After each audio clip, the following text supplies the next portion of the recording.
Bom, tá carregando aqui a apresentação. Estão conseguindo ver a apresentação? Sim. Vamos lá, então. Então, vamos estudar as relações ecológicas. Vamos ver tipos de relações ecológicas. Aqui, algumas das principais relações ecológicas. E, por último, vamos discutir um pouco o que é sucessão ecológica. Vamos retomar o conceito aqui, ó. Comunidade ecológica ou comunidade biológica é um conjunto de populações que interagem entre si. Para a gente entender como é que as comunidades são estruturadas, a gente tem que entender como é que essas populações elas vão interagir, como é que elas vão se relacionar, tá? As relações ou interações podem trazer benefícios, aumentar a chance de sobrevivência e reprodução de uma espécie, ou pode trazer prejuízo, que é diminuir as chances de sobrevivência e reprodução, tá? Quando a gente tem uma relação entre duas espécies em que há prejuízo de pelo menos um dos participantes dessa relação, a gente tem uma relação desarmônica, tá? Quando não há prejuízo para nenhum dos participantes, a gente tem uma relação harmônica, tá? Então, quando tem, veja que harmônico não significa que tem benefício, é o fato de não ter prejuízo, tá? Deixa eu voltar aqui. Então, aqui, ó, relações em que não há prejuízo para nenhum dos participantes e as relações, ou seja, não há prejuízo, é uma relação harmônica. Em relações em que há prejuízo para pelo menos um dos participantes, que é a relação desarmônica. A gente tem em relações harmônicas as relações intraespecíficas, que é dentro da espécie, entre os indivíduos da mesma espécie, e interespecífica, que é a relação entre espécies distintas. A gente tem sociedade, colônia, no caso da intraespecífica, mutualismo, protocooperação e comensalismo nas interespecíficas. A gente vai ver cada uma dessas, tá bom? E nas relações desarmônicas, as intraespecíficas, a gente tem a competição, tá? A gente tem prejuízo para as partes competidoras, e interespecífica, a gente tem a competição, predação e parasitismo, tá bom? A gente vai ver que existe uma simbologia para tratar das relações. Quando ela é harmônica, nós designamos o símbolo positivo. É, quando traz benefício, né, na verdade, é positivo. Quando não traz nada, a gente põe zero. Quando traz prejuízo, a gente põe negativo, tá bom? Vamos começar aqui com uma relação harmônica, que entre específicas, que são os bandos, né, reuniões e a sociedade. Né? Reuniões ou bandos são agrupamentos de indivíduos da mesma espécie que obtêm vantagem por estarem juntos. É um agrupamento, né? Reunião ou bando é uma situação em que indivíduos da mesma espécie estão juntos de forma momentânea, tá bom? É um agrupamento ali, é uma vantagem momentânea que eles obtêm de fato de estarem todos aglomerados. Então, agrupamento de ave na época reprodutiva é um bom exemplo. E se eles estão juntos, né, as aves, principalmente a ave marinha ou essas aves migratórias, elas têm que se reunir para poder se reproduzir, né? E aí, para o macho encontrar a fêmea, eles precisam se encontrar num local para começar o acasalamento, depois a identificação e o cuidado do filhote. Então, esse fato de se aglomerarem traz uma vantagem para a espécie, que é facilitar o processo reprodutivo. Tá? Isso daqui não é uma sociedade. São indivíduos da mesma espécie que estão tendo vantagem. Está tendo uma vantagem para a população, mas não é uma sociedade. Sociedade é quando os agrupamentos de indivíduos eles obtêm vantagem por estarem juntos de forma permanente. Tá? Então, aqui, ó, sociedade humana, a gente está junto permanentemente. Não é? As formigas, elas estão no formigueiro permanentemente, ao longo de suas vidas. E as abelhas, permanentemente na colmeia. Tá? Existe cooperação entre os membros e, geralmente, há divisão de trabalho. Tá? A gente não pode utilizar muito a espécie humana, porque ela é meio complexa, mas, assim, no ambiente natural, a gente vê, assim, a divisão é bem nítida de trabalho, né, entre as formigas e entre as abelhas também. E são muito, a cooperação, né, é uma coisa fantástica, né, dentro da sociedade, né. Se você olhar uma formiga, um formigueiro agora, ou uma colmeia, você fala, ali tem uma sociedade. Entenderam? Aí, tanto que se você for lá e cutucar um formigueiro ou uma colmeia, todas as abelhas vão eliminar a agressão, né, vão em cima de você e acabam morrendo em prol da sociedade. Então, a cooperação ao extremo, a gente chama de altruísmo máximo, né? Um se sacrifica literalmente em prol do coletivo, tá? Outra relação harmônica muito conhecida é o mutualismo. É uma relação agora interespecífica, entre espécies diferentes. São indivíduos de espécies diferentes. Ali nas abelhas são indivíduos da mesma espécie, né? Formigueiro, abelha. A relação no mutualismo ela é obrigatória entre as duas espécies. E geralmente envolve troca de alimentos com benefícios mútuos. Né? Os dois se beneficiam. Ó, lembrar que mutualismo é obrigatório. Tá bem? Aqui eu tenho exemplo das leguminosas e das bactérias que a gente estava discutindo no exercício anterior. As bactérias, elas nitrificam, né? Fornecem nitrato. As bactérias que ficam na raiz, olha como é que é, gente. Aqui tem a raiz. Aí esses nódulos aqui da raiz estão cheios de bactérias. As bactérias, elas fazem a nitrificação. E a leguminosa é bom para a bactéria porque ela tem um local ali para ela fazer esse processo. Então, fornece, e é bom para a leguminosa porque a bactéria fornece o nitrogênio. As leguminosas, elas vão fornecer hemoglobina, que controla a quantidade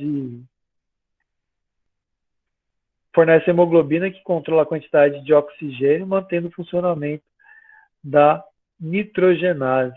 Então, assim, nesses nódulos aqui, a bactéria ela também precisa do nitrogênio, né? Ela faz esse processo de fixação do nitrogênio para poder fazer a respiração dela.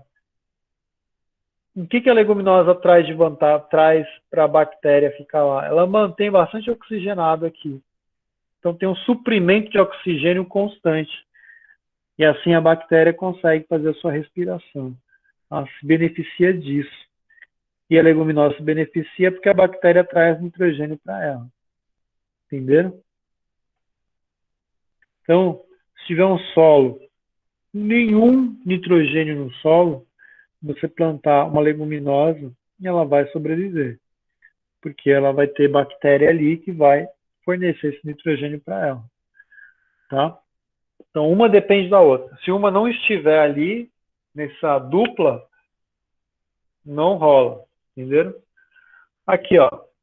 Cupim protozoário. O cupim, todo mundo sabe que ele come madeira. Mas, na verdade, não é ele que digere a madeira. Quem digere a madeira é um protozoário flagelado que vive no seu intestino. Aqui, ó. Então, Por que é vantagem para o protozoário? Ele vai ter ali comida à vontade, toda hora, né? E por que é vantagem para o cupim? Porque uma parte desse material digerido vai ser fornecido para o cupim para ele se alimentar. Entenderam? Então, é obrigatório essa associação. Um precisa do outro. Se o cupim se alimentar e não tiver protozoário, ele não consegue se alimentar de fato. Morre. Morre de barriga cheia. Agora, se o protozoário não tiver o cupim, ele não consegue pegar a madeira. Não consegue ir lá arrancar os pedacinhos de madeira. Aí ele vai morrer também. Então, é uma parceria que dá certo. Né? Isso aí é uma parceria que foi sendo construída através de processos de evolução. Tá? E agora um organismo vai depender do outro ao longo de milhares e milhares de gerações. Tá? Relação harmônica, então, mutualismo. Protocooperação, relação também interespecífica, harmônica. É uma relação que se dá de forma facultativa entre as espécies. Ou seja, não depende, um não depende do outro, mas se eles estiverem juntos, vai ter benefício. Tá? Então, envolve geralmente troca de alimento com benefício mútuo. Um exemplo muito bacana é esse daqui dessas aves que se alimentam de parasitas, ectoparasitas de mamífero. E né, isso é muito comum em búfalos, em bovinos, né? O passarinho ali comendo todos os carrapatos. O búfalo sabe disso, então ele deixa. Né? Aqui, ó, a gente tem um antílope. Essas aves também ficam tirando, né, os carrapatos da orelha. Eles ficam muito aglomerados perto da orelha, né, que é bastante vascularizado. Aqui a gente tem um caranguejo. E na sua carapaça tem uma anêmona, que é um organismo séssil que não consegue se movimentar.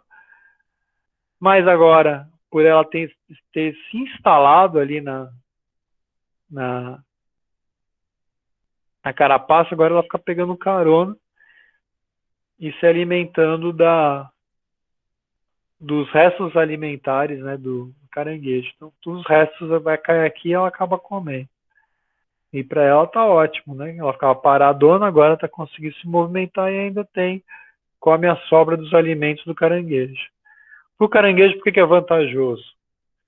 Porque ele fica camuflado. Esses ornamentos aqui ajudam a ele se camuflar. Então, os dois se beneficiam.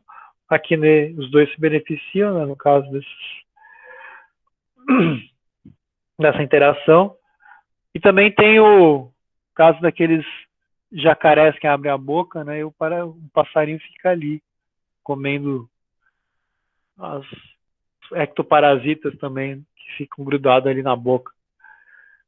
Ele abre a boca exatamente para isso. Ele não vai fechar a boca para comer o passarinho, porque ele sabe que, além de ser uma presa muito pequena para ele, ela está causando um benefício. Um excelente benefício para ele. Comensalismo também é uma relação harmônica. Quando duas espécies se associam, apenas uma delas se beneficia. Uma se beneficia e a outra não vai ter prejuízo, tá? Uma relação harmônica.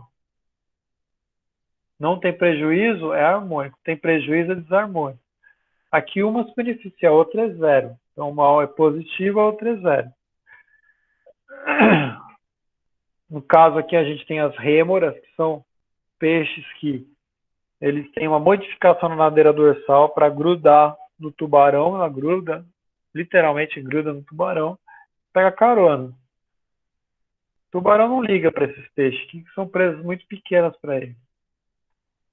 Mas para ela é vantagem, porque ela não precisa quase nem nadar. E os restos, né, da alimentação dele elas consomem. Tá? Então, isso aqui é benéfico para a rêmora, que é esse peixinho aqui, é benéfico. Para o tubarão, tanto fez, tanto faz. Ele não liga. As epífitas é um exemplo de comensalismo. As epífitas são as bromélias e as orquídeas, que elas vivem no tronco, sob outras árvores. Né? Para a bromélia e para as orquídeas, isso é fundamental. Elas precisam estar lá para pegar uma grande quantidade de luz, para não estar num ambiente muito úmido do solo. Elas evoluíram nesses ambientes mais altos. Então, é positivo para elas? Sim, benefício. Agora, para a árvore é um benefício? Não. E é um prejuízo? Também não. Para ela, tanto fez, tanto faz ter esse bando de epífita aqui no seu tronco. Tá? Então, é uma relação de comensalismo.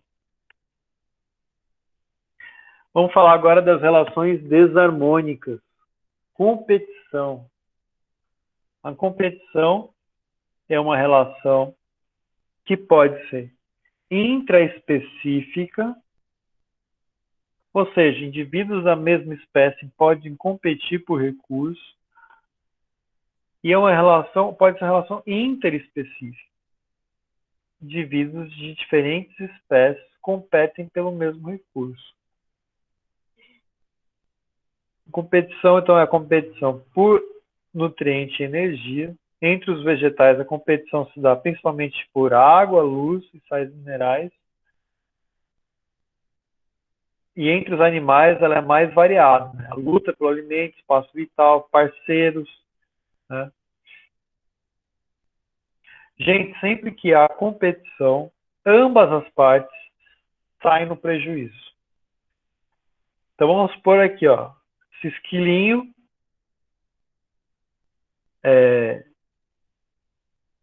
ele está consumindo aqui uma semente. Então ele vai perder aqui para um pássaro, então ele vai sair no prejuízo. O pássaro vai sair no prejuízo, vai porque ele pegou, o pássaro pegou uma semente, só que a outra vai ficar com esquilo. Ele não tem as duas sementes para ele, entenderam? Ele não tem a oferta de alimento abundante para ele. Ele está competindo, ele está dividindo a revelia, né? Ele não queria dividir, mas está dividindo com outras espécies. O ideal era se fosse só para ele todo aquele recurso, mas não é. Né? Na natureza, a competição é um dos principais processos, um dos principais meios de interação entre espécies, é a competição. Tá? Então aqui, ó, né, as carcaças são muito disputadas, né, na natureza. Quando a gente vê assim um urubu comendo, eles ficam disputando ali para ver quem vai comer quem vai comer as partes mais nutritivas, né? São as vísceras, né? Eles não ficam interessados na musculatura. As vísceras são mais nutritivas, é a coisa mais disputada. Tá? Existe disputa por parceiro, por território. Né? Então, quando tem a disputa por uma área, tanto o vencedor como o perdedor, os dois acabam tendo algum prejuízo. Né? O vencedor, ele está machucado, gastou muita energia para poder se defender. Ele vai ter um prejuízo aí. O outro porque perdeu o território. Tá? É evidente que o competidor superior ele vai reter para ele a maior quantidade de recursos. Vai ficar para ele a maior parte do recurso, mas não todo, entendeu? Então, algum prejuízo sempre vai haver, até para o competidor que se favoreceu. Tá? Então, a competição ela é essa relação de disputa por recurso, em que sempre vai haver prejuízo. Agora, um vai ter mais prejuízo do que o outro. Tudo bem? Na natureza, gente, não existe altruísmo a não ser na sociedade entre formigas e tal, mas não tem. Ah, eu vou dividir com vocês aqui. Não existe isso, né? É só na cultura humana e que a gente prega o humanismo e tudo mais, mas a natureza é selvagem, né? Então, consequências da competição, redução do tamanho populacional e favorece a seleção natural, tá? Porque os competidores menos aptos têm suas chances de sobrevivência e reprodução reduzidas, então eles vão ter menor possibilidade de deixar descendentes, então eles vão ser desfavorecidos pela seleção natural. Então, aquela linhagem que não compete bem, com o tempo, ela vai desaparecer. Tá? Agora, o competidor que se sobressai, o competidor superior, eles vão ter mais chance de pegar o recurso para si. Se ele pega o recurso para si, ele vai ter mais chance de sobreviver e mais chance de se reproduzir. Tá? Então, esses caras que competem melhor, que têm menos prejuízo na competição, eles têm maior possibilidade de deixar descendentes, eles vão ser favorecidos pela seleção natural. Tá? Tudo bem, gente? Isso daqui, ó, é um pouquinho da parte de evolução que a gente discutiu no começo da disciplina. A competição, ela tem esse papel evolutivo importante. Predação, a relação desarmônica. Aqui, na predação, um se sai bem e o outro não se sai bem, né? Um se alimenta do outro. A herbivoria é um tipo de predação, né, que o animal vai consumir parte ou a totalidade da planta. Na predação, o organismo mata a sua presa, né? Também a predação, ela também tem um papel importante na seleção natural, porque favorece tanto os predadores mais eficientes, como as presas e as presas mais eficientes de capturar presa, assim como as presas mais eficientes de fugir do predador. Essa corrida da presa predador, ela é um grande processo, né, um grande fator da seleção natural, e ao longo da evolução qual que é a tendência dos predadores mais eficientes sobreviverem, né, e deixar mais descendentes, e as presas mais eficientes sobreviverem e deixar os seus descendentes. Os predadores menos eficientes vão deixar menos descendentes, vão desaparecer, e as presas mais bobonas lá, tal, né, vão sobreviver menos, né, a chance de sobrevivência é menor, vão deixar menos descendentes, vão desaparecer. Tá?